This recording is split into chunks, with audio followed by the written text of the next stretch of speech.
Kevin was devastatingly handsome.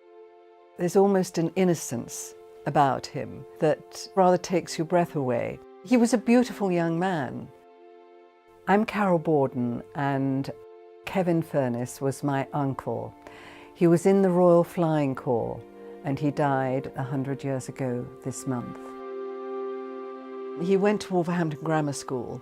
The family came from Wolverhampton, but he was a caring, loving son. I think he enjoyed life. I think he had good friends. There was talk of war and he joined up. He went out to France and the great tragedy is that he was there only 3 weeks before he died. This is considered the average, about the average lifespan.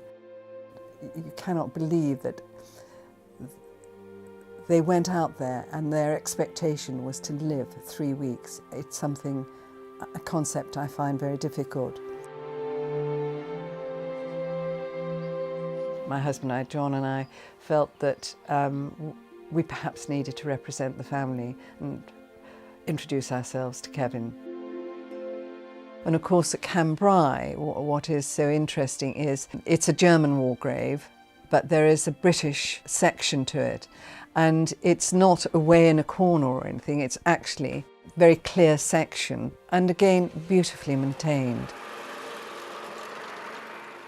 We realised that nobody had been to see Kevin for over 90 years. And it was a really very moving thing for John and I to have seen. And it's had a very profound effect on us, how we viewed the First World War. I do think as part of any child's education these days that a visit to the war graves is a salutary lesson of the enormity of loss of life of young people. He was a charming young man, and that comes over actually in his letters. That really comes over. My dear Dad, yesterday I went for my first trip over the lines.